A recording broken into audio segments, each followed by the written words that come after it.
Now we had our first little Ionic Angular application. Nothing too fancy in there, but I hope you saw how we will generally work with Ionic. That we in the end have a setup where I will explain in more detail how things are working together there, where we can use these Ionic web components to build nice user interfaces.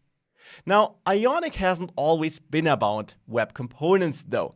Historically with Ionic 1, Ionic was all about creating mobile apps with Angular 1.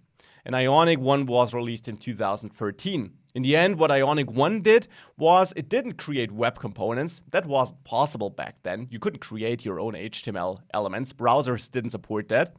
But it used Angular 1 directives, custom directives, to essentially also give you custom components, but custom Angular components in the end, which run only inside of Angular apps.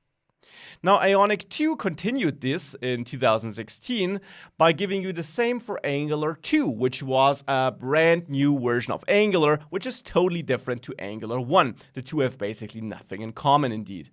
So Ionic 2 gave you again Angular components, not web components, Angular components. And again, therefore, you could only use Ionic 2 in Angular 2 applications. Now, there also was an Ionic 3, which basically added some new features, enhanced Ionic a little bit, but it was still focused on Angular. At that time, Angular 4 was out, but still, Angular 4, despite the name, as you should know, is just the same as Angular 2 in its core, as is Angular 7, 8, and so on. All these new versions are simply named like this. They're all based on Angular 2.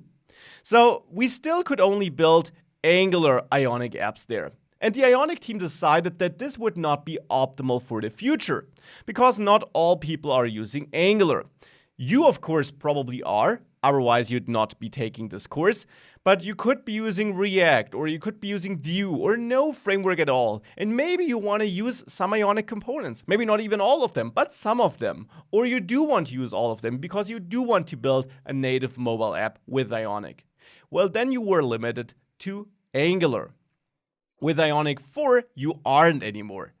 Ionic 4 and all the future versions of Ionic are based on web components. And this is a browser specification that allows you to add your own HTML elements that run totally independent from any web framework you might be using. So you're independent from Angular and so on, because in the end, all you need here is JavaScript. These web components use JavaScript under the hood, and every browser supports JavaScript. And therefore, web components in Ionic 4 can be used with any framework, any web framework, or no framework at all if you want to. And that is pretty cool. Now, also a word on the future of Ionic. In the past, we had Ionic 2 and 3 and 1.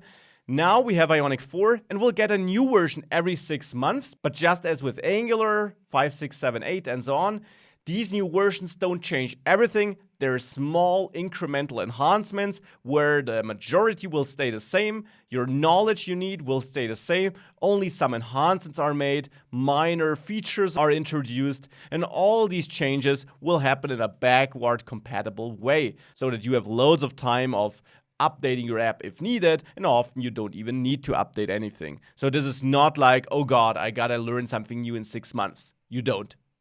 This is the Ionic history and a brief look into its future, and that is why Ionic 4 and future versions of that is and will be the best versions of Ionic we've ever had, because we got so much flexibility with these versions.